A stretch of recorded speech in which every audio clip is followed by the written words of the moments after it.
یہ حضرت سلطان باہو کا ایک طویل خوبصورت اور روح کو جھنجھوڑ دینے والا واقعہ ہے جو بیان ویڈیو تحریر کے لیے موزوں ہے۔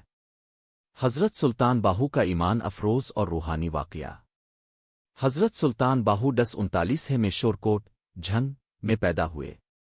آپ کے والد حضرت بازید محمد ایک نیک اور متقی انسان تھے، مگر اصل روحانی تربیت آپ کو اپنی والدہ ماجدہ بی بی راست سے ملی جو خود ایک کامل ولیہ تھیں۔ حضرت سلطان باہو خود فرماتے ہیں، میری ماں نے مجھے دنیا کے لیے نہیں اللہ کے لیے پالا۔ بچپن کی کرامت۔ بچپن ہی سے آپ کی زبان پر اللہ کا ذکر جاری رہتا۔ کھیل کود کی عمر میں بھی اب تنہائی کو پسند کرتے اور اکثر مراقبے میں مشغول رہتے۔ لوگ حیران ہوتے کہ یہ بچہ دنیاوی باتوں سے کیوں بیزار ہے۔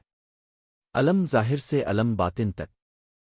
جوانی میں حضرت سلطان باہو نے علم ظاہر حاصل کیا، قرآن حدیث اور فقہ میں مہارت حاصل کی، مگر دل میں ایک خلش باقی رہی۔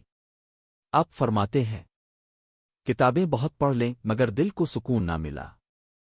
ایک دن اب جنگل کی طرف نکل گئے۔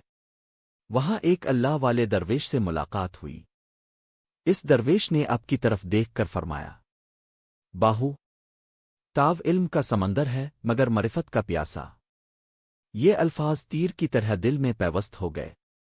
ذکر اسم اللہ ذات کی نعمت۔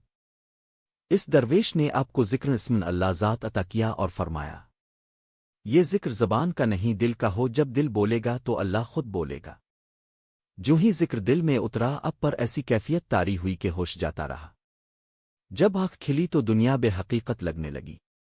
حضرت سلطان باہو فرماتے ہیں، ایک لمحے کے ذکر نے مجھے وہ دیا جو برسوں کی عبادت نہ دے سکی۔ دنیا سے بے نیازی، اپنے دنیاوی عزت دربار شہرت سب کو ٹھکرا دیا۔ بادشاہوں نے قریب کرنا چاہا مگر اپنے فرمایا، جو اللہ کا ہو جائے وہ دنیا کا نہیں رہتا۔ تعلیمات اور تصانیف۔ حضرت سلطان باہو نے 140 سے زائد کتب تصنیف فرمائیں، جن میں عین الفقر، نور الہد، میرال کونین شامل ہیں۔ آپ کی شاعری آج بھی دلوں کو زندہ کر دیتی ہے۔